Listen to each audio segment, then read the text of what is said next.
He walked into Redemption Ridge with nothing but guilt on his back, and by sundown, he'd made himself the enemy of the most dangerous man in the West. Holloway didn't mean to be a hero that day. He wasn't even sure he remembered how. He'd ridden into Redemption Ridge with dust in his throat, and a past he couldn't outrun pressing hard against his lungs. The town looked like something God had forgotten, half sunk in drought and half choked by fear. But Jace had stopped anyway when he saw the woman sitting on the church steps, her face hollow, her hands trembling, her boy staring at him with an emptiness that had nothing to do with pride and everything to do with hunger. He handed over his last meal without thinking, a tin plate of beans he'd been saving for the night, but the woman shot him a look sharp enough to cut bone. "I don't need your pity," she said, though her voice cracked under the weight of her own lie.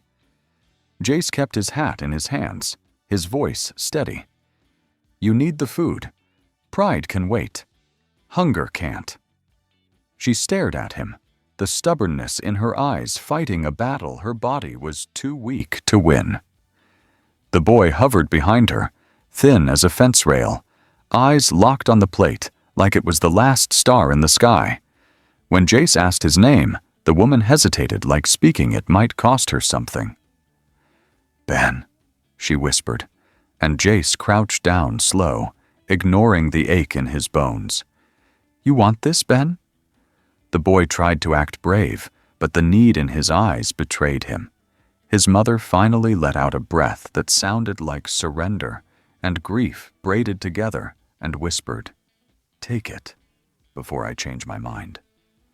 Ben grabbed the plate and ate fast, terrified someone might steal hope straight out of his hands. His mother, Elena, watched him with tears she refused to let fall. "Why are you doing this?" she asked Jace. "You don't know us." He could have told her the truth, that he knew too well what it looked like when life stripped a person down to the bone. But instead he said, "Maybe I know you better than you think." The bell from the saloon rang then, not the drunk kind, but the warning kind. The kind that said trouble wasn't coming. Trouble was already here. Elena stiffened. "They're back," she whispered, and Jace didn't need to ask who they were. Silas Kane's men, the wolves who fed on dying towns like this one. "Stay inside," Jace told her. "Keep Ben safe." She laughed without humor. "They take from the church now. Even God owes them." Jace touched the brim of his hat. "Then it's time someone told them the debt's canceled." She stared at him like he was either the bravest fool alive or the most dangerous kind. "You one of those gunfighters who left the world worse than you found it?" He almost smiled. "Used to be." When Jace stepped into the street, the wind picked up like the desert itself was warning him to turn back. 3 riders faced the saloon, smoke curling from the barrel of the man who'd just pistol-whipped a shopkeeper and thrown him onto the dirt. Sheriff Cade Mercer, if you could still call him a sheriff, sat slumped in his saddle, eyes glassy with drink. Beside him was Harlan Pike, Silas Kane's personal attack dog, a man with dead eyes and a grin carved from cruelty. "Town tax?" Harlan declared, pulling a pouch from the trembling shopkeeper's hands. "Prices go up when the land goes dry. That's nature." The shopkeeper, shaking, whispered, "You took everything, even my wife's things. Please, we've got nothing left." Harlan grabbed him by the throat. "You're still breathing. That means you got something left to give."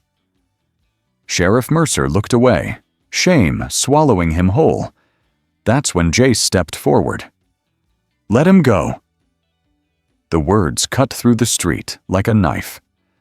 Harlan dropped the man and turned slowly, sizing Jace up with a lazy smile.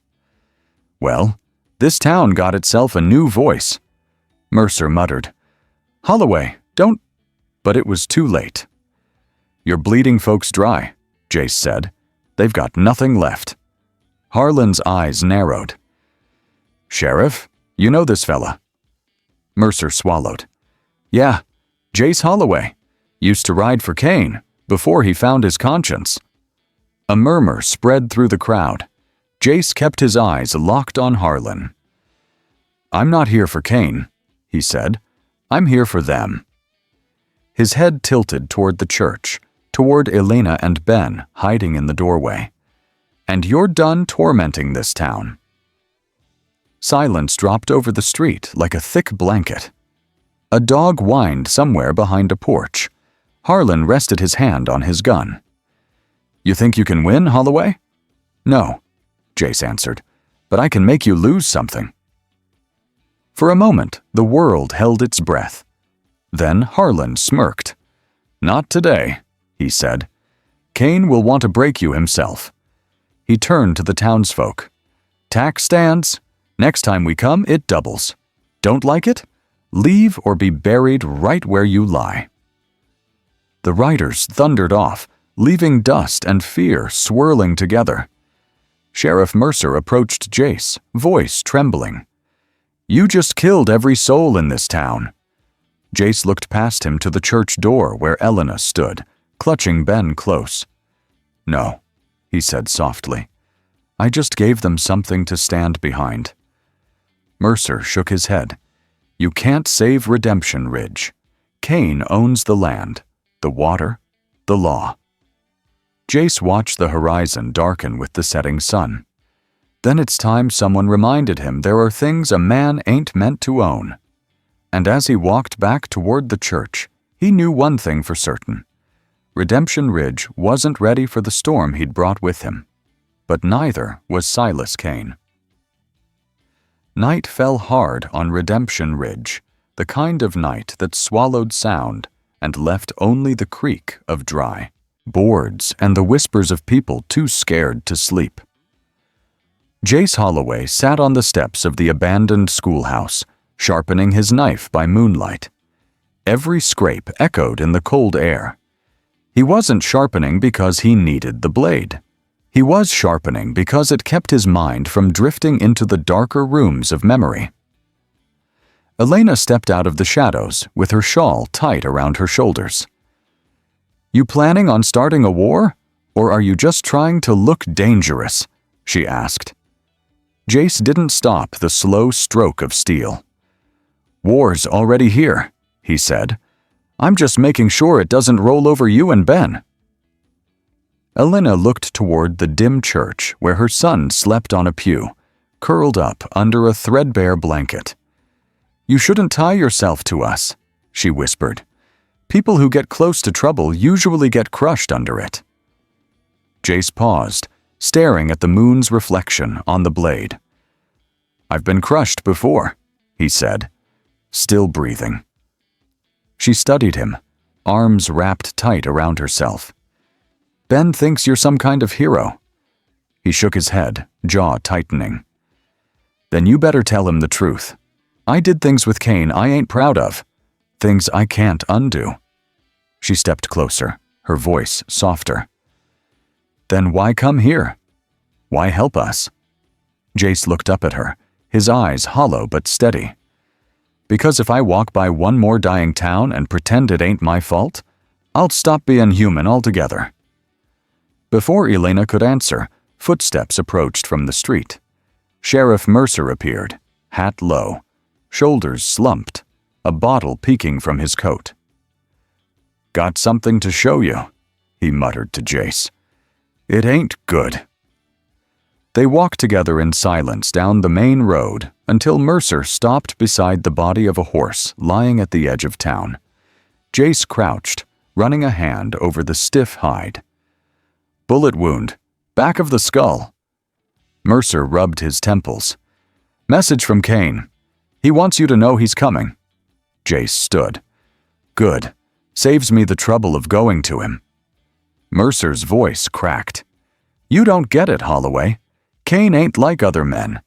He was bad before, but now he thinks he's God. He built an empire out of fear, and he's got men who'd burn a town just to warm his coffee." Jace turned to the sheriff with a hard stare. "Then why'd you let him?" Mercer clenched his jaw, guilt twisting his face. "Because I've buried too many people already. Because sometimes surviving feels like the same thing as surrender." Jace stepped closer. "Let me ask you something, Sheriff. How many more graves you willing to dig before you stand up?" Mercer didn't answer. Instead, he walked away, shoulders hunched, leaving Jace alone with the dead horse and the cold moon above. Morning broke pale and unforgiving. By the time the sun rose, half the town had gathered around Jace in the saloon. They weren't there to drink. They were there because hope and fear were fighting inside them, and they needed someone to tell them which one should win. Earl the farmer leaned forward, fists on the table. "Pike and his boys will be back within 2 days," he said. "We need a plan." The blacksmith scoffed. "A plan? What do you think we are, soldiers? We're farmers and shopkeepers. Half our rifles ain't even got firing pins." Jace spoke calmly. "You don't need perfect guns. You need the will to fight."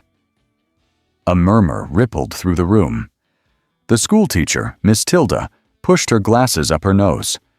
"I saw Ben praying this morning," she said. "He asked God to make you stay." Elena stiffened at that, looking down at her folded hands. Jace didn't respond. Instead, he walked to the saloon window and stared at the dusty road stretching east. "Kane knows this town's weak," he said. "That's why he takes, why he pushes. Bullies only get meaner when nobody hits back." Earl crossed his arms. "So what? We ambush them." "We send a message," Jace said. "One he can't ignore." He turned to Mercer, who lingered near the door like a man trying to vanish into the wood. "Sheriff, you know Kane's routes better than anyone." Mercer swallowed. "He's got supply wagons running from his ranch to Silver Bend. 2 guards each. They stop at 3 Mile Spring around noon." Earl's eyes brightened. "We rob his wagons?" "We reclaim what he stole," Jace corrected. "Ammo, food, medicine, everything he uses to keep this region on its knees." The blacksmith slammed his glass on the counter. "Kane'll come for us with everything he's got." Jace looked at him with a grim steadiness. "He's coming anyway." Silence fell again, heavy, uncertain. Then Elena spoke, her voice trembling but clear. "If we do nothing, Ben grows up thinking evil wins just because it's louder." Her words cut deeper than any knife. People exchanged glances, fear in their eyes. Yes, but something else too. Something alive. "All right," Earl said. "We do it." More voices rose in agreement. Mercer cursed under his breath and chugged from his bottle before setting it down. "Fine," the sheriff said, "but if we die, I'm haunting every one of you." Jace allowed himself a thin, almost invisible smile. "We leave at dawn." As the meeting ended, Elena approached him quietly. "You're changing them," she said, "giving them something to believe in." Jace shook his head. "I'm giving them a choice. Belief comes later." She searched his face. "And what do you believe in?"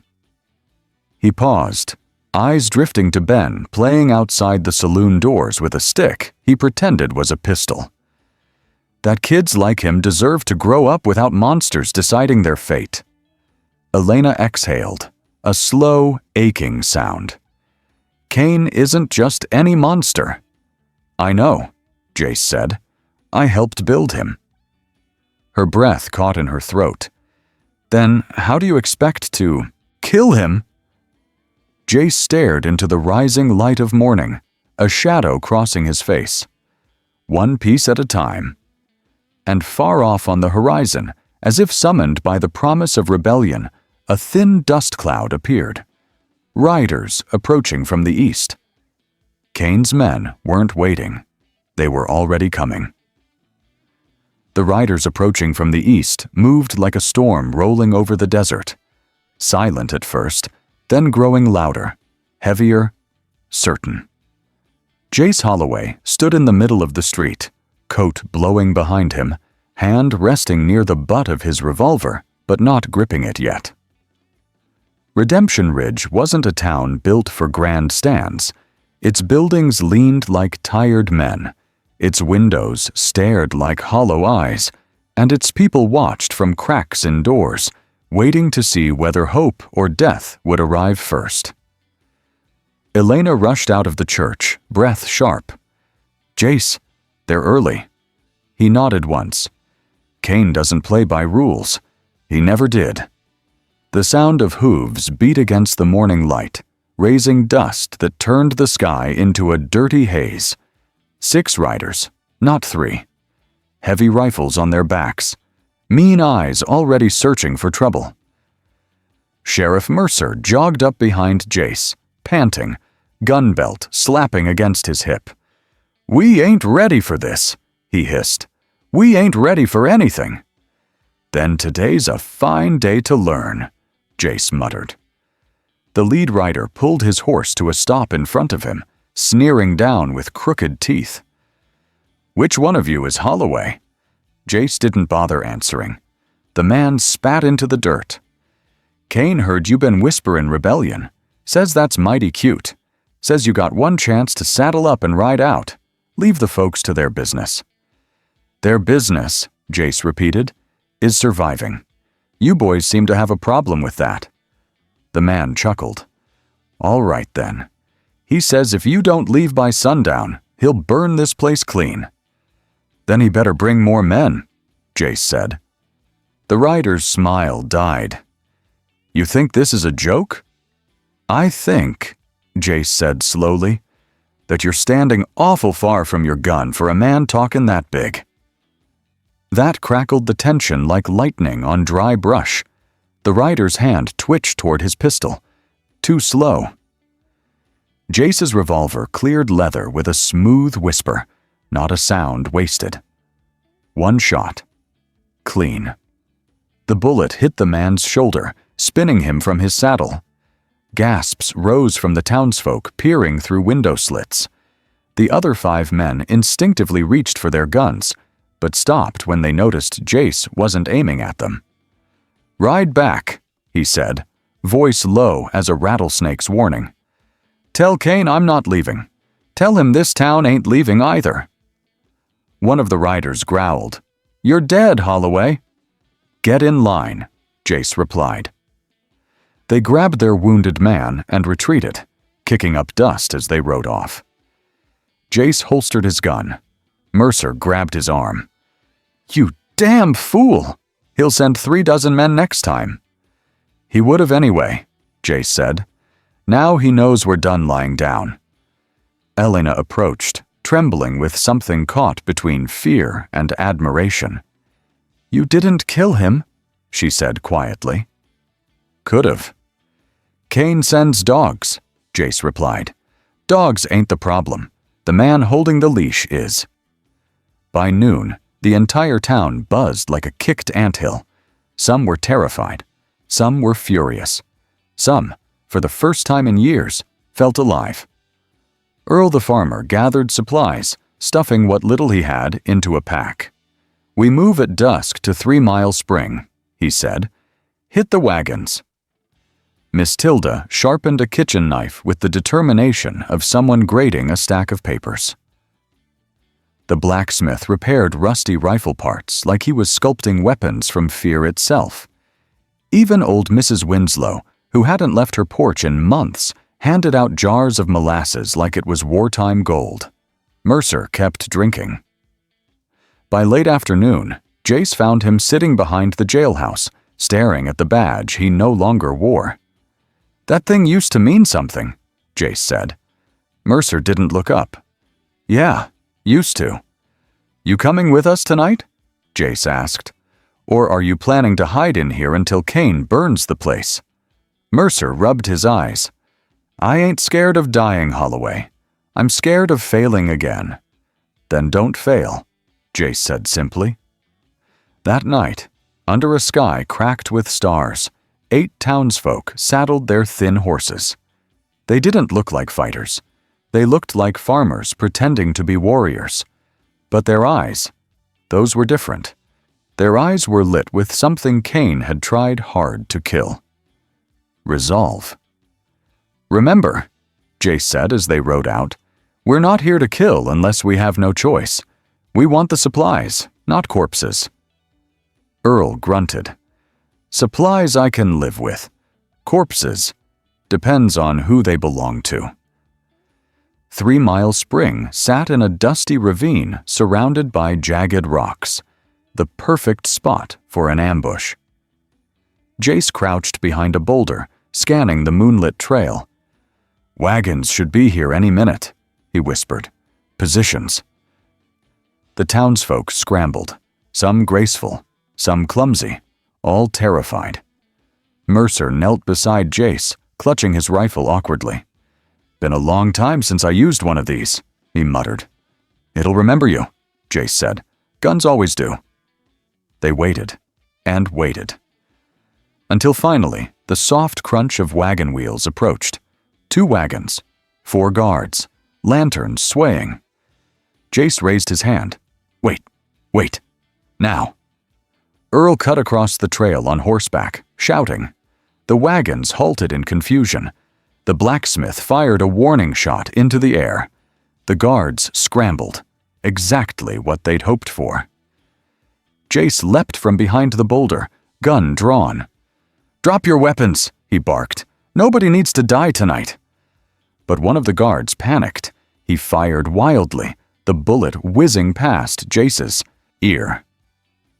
Before Jace could react, Sheriff Mercer stepped forward, faster than anyone expected, and shot the man's gun clean from his hand.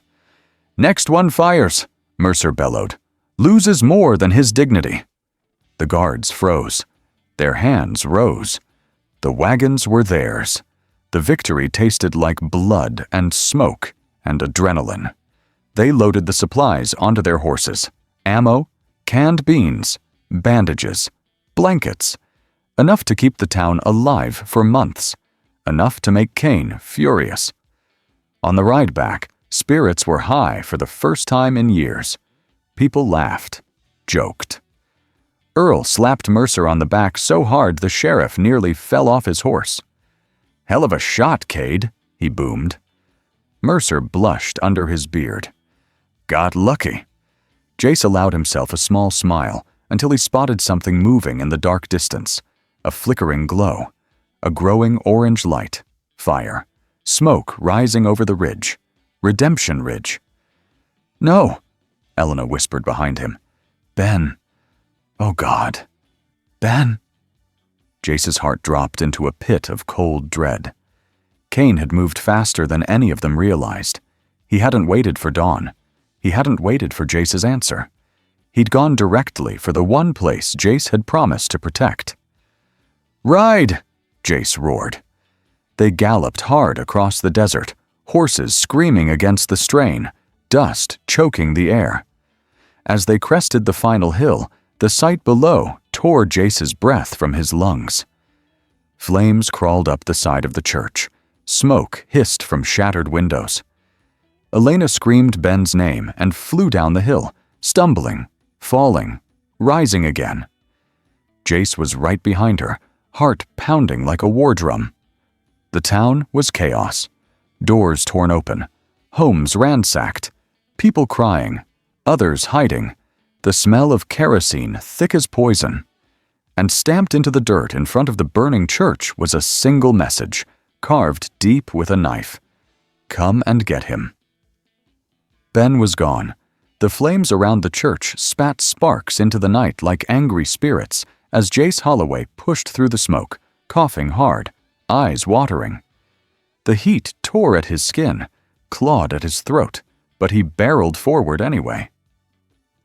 Elena's screams carved through the chaos behind him, sharp enough to gut a man's soul. "Ben! Ben! Answer me!" Her voice cracked again and again until it was just raw desperation scraping through her lungs. Jace ripped at the burning door, yanking it open with his coat wrapped around his hand. The hinges screeched, and a wave of heat slammed into him. Inside, pews smoldered, embers rose like fireflies from hell, and the floor glowed red where kerosene had soaked into the old boards. But there was no boy, no small form hiding under a bench, no trembling breath in the smoke. Only a knife-stab message burned into the wooden altar. "We'll trade." His chest tightened until he could barely breathe.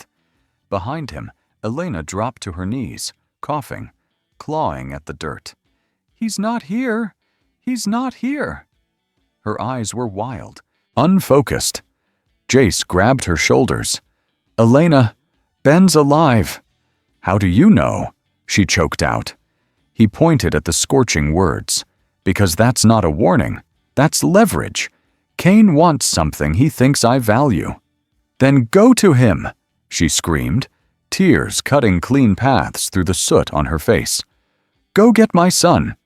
Her voice cracked into something small and broken. "Please, please, Jace." He felt something hollow out inside him. A memory flashed. Another young face, another terrified child.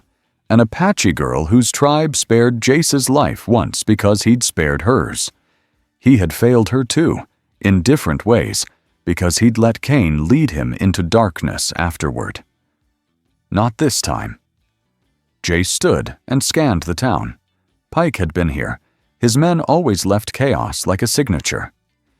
Kerosene splashed on walls, bootprints deep and deliberate, windows smashed low, redirecting smoke to flush people out.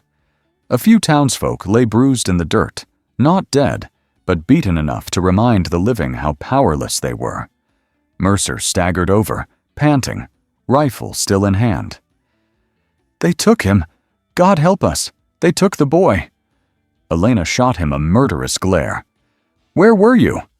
Mercer flinched like she had slapped him. "They hit hard," he said, voice cracking. 15 riders, maybe more.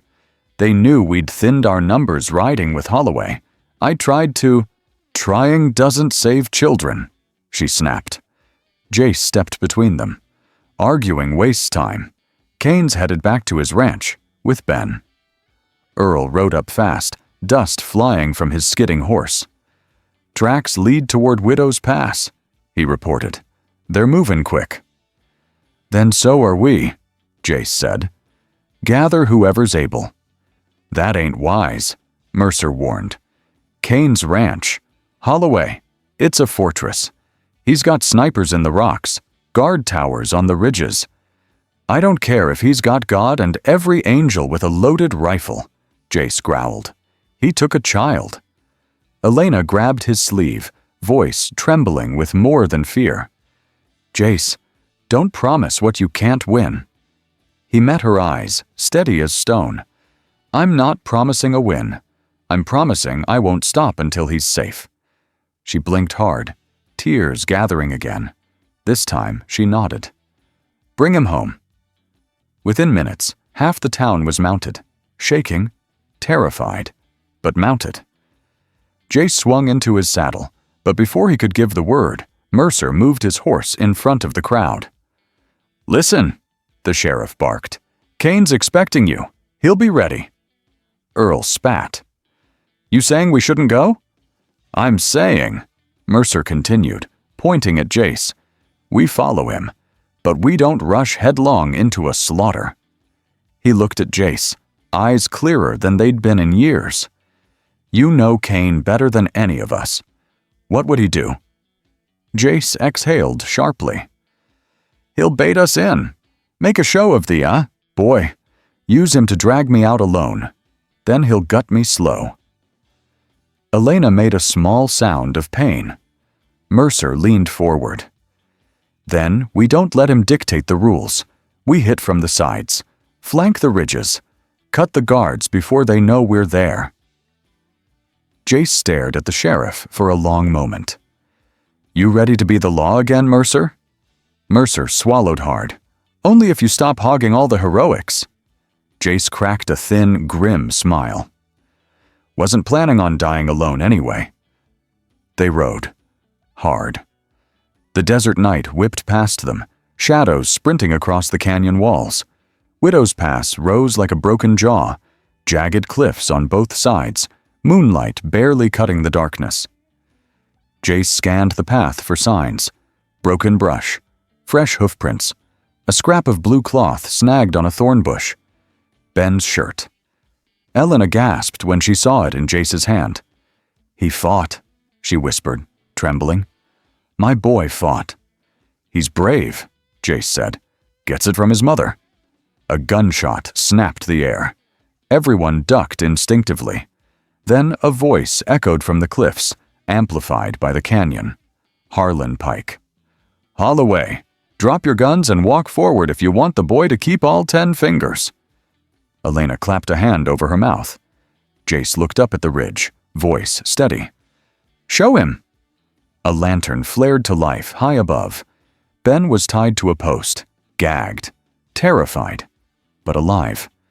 Jace's chest tightened so hard it hurt. Pike's voice rolled out again. "Kane's waiting at the ranch. You want the kid? You come alone. No townsfolk. No sheriff. No clever tricks." "Don't you go," Elena whispered fiercely. "Jace, don't." "If you come alone," Pike continued, "and if you kneel when Kane tells you, maybe the boy walks away." "And if I don't kneel?" Jace called up. Pike laughed, cruel and echoing. "Then the desert gets a new ghost." Jace breathed slow, eyes locked on Ben's trembling silhouette. He spoke, not to Pike, but to Mercer. "Cut wide. Take the high ridge. When Pike moves the boy, you move. Quiet. Fast." "And you?" Mercer asked. "I go down the middle." Elena grabbed his arm with both hands. "You'll die." "Maybe," Jace said softly, "but not before I get him back." He handed her the scrap of Ben's shirt. "Keep that safe for him." Her fingers tightened around the cloth like it was the last piece of hope she had. Jace rode forward alone, into the open throat of the canyon, moonlight turning him into a lone silhouette against the stone. Behind him, Mercer and the others split into the darkness like ghosts slipping through cracks in the world. Before Jace reached the canyon mouth, Pike called down one last time. "Hope you said your prayers, Holloway." Jace didn't slow. "I stopped praying a long time ago." And as Jace stepped deeper into the jaws of Widow's Pass, he thought of Ben's terrified eyes, Elena's breaking voice, and the fire that had swallowed their church. Kane had taken a child. That was his first mistake. Thinking Jace Holloway would face him on his knees would be his last. Widow's Pass closed around Jace Holloway like a stone throat swallowing a man whole. Moonlight carved thin silver lines across the canyon walls, but everything else was shadow, heavy, waiting, listening. Every hoofstep his horse took echoed 3 times, once on the ground, once on the rock, once deep inside Jace's chest. Somewhere high above, Ben's muffled cries broke through the wind, sharpening Jace's focus like a blade being honed. He rode forward until the canyon's narrowest point lay directly beneath the ridge where Pike held the boy.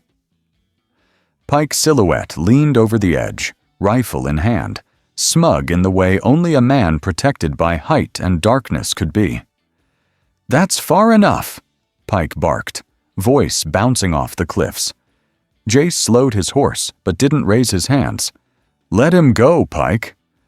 "Oh, I'll let him go," Pike sneered, "right after you kneel in the dirt like a dog and wait for Kane to carve out that rotten heart of yours."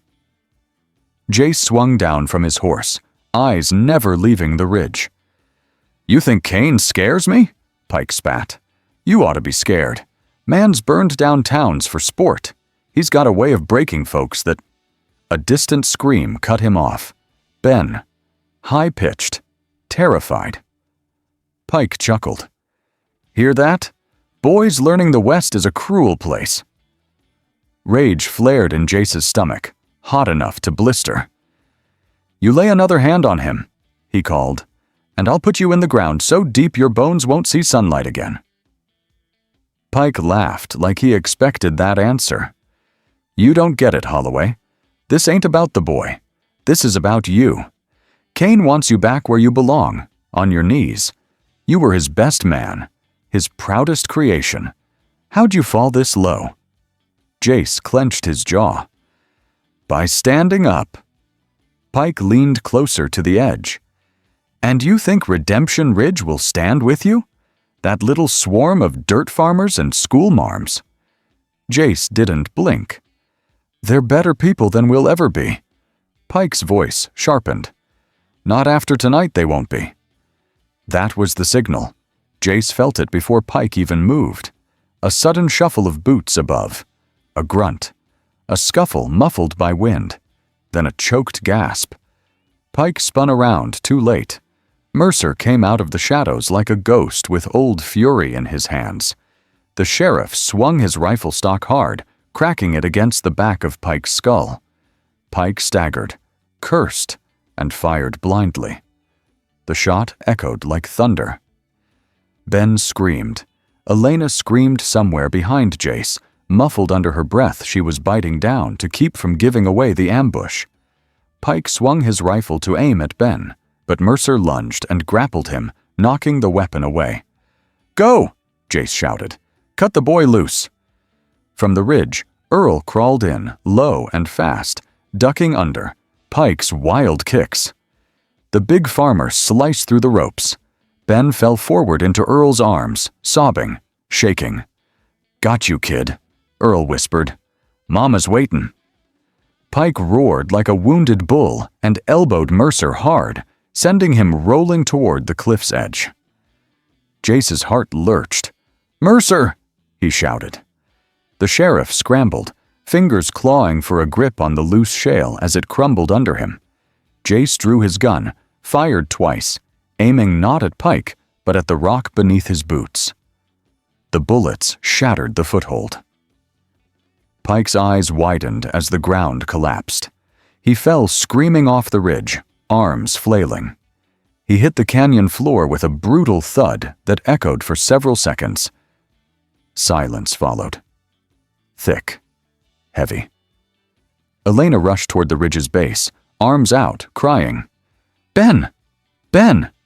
Earl appeared at the bottom moments later, carrying the boy in his arms. Elena dropped to her knees as Ben flung himself into her embrace, burying his face in her neck. She held him with a desperation that broke every heart watching. "Mama, I was so scared," Ben sobbed. "I know, baby. I know," she whispered into his hair. "You're safe. You're safe now." Jace sagged forward slightly, relief washing through him so strong it made his bones weak. But it didn't last, because another sound rose over the canyon wind, slow, rhythmic, deliberate. Hoofbeats, many of them. Mercer slid down the ridge, limping but alive. "Holloway," he wheezed. "We got company." At the canyon mouth, torches appeared, dozens. Then silhouettes, horsemen, riders lining the rocks above. Cain's army. At least 30 men, maybe more, spreading across the ridge like wolves closing a trap. And at the center of it all, on a black stallion with reins made of braided leather, sat the man himself. Silas Cain. Even from a distance, his presence sucked the air out of the canyon. He wore a long, dark coat, boots polished to a gleam, hat pulled low over eyes colder than river ice. His mustache was sharp, trimmed with precision. Everything about him was controlled, except the faint curl at the corner of his mouth that said he'd been waiting for this moment.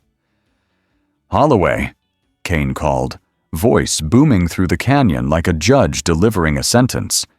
"You've caused me a whole heap of trouble." Jace stepped forward, gun drawn, shoulders squared. "You took a child." Cain shrugged, as if discussing cattle. "Collateral, a means to an end. And now that I have you standing where I want you?" He spread his arms. "Boy's just a nuisance." Elena tightened her hold on Ben. Earl stepped in front of them, Mercer raised his rifle. Kane's men cocked theirs in response. "Silas!" Jace barked. "This ends tonight." Kane laughed, a slow, rich sound full of arrogance. "Oh, it does, but not the way you think." He pointed at Jace with one gloved hand. "On your knees." Jace didn't move. Kane tilted his head. "I said kneel, boy." Jace glanced at Elena, at Ben, at the farmers and townsfolk who had ridden with him despite their fear. Then he looked straight at Kane. "You first." Kane smiled without warmth. "Kill them," he ordered, and the canyon erupted in gunfire.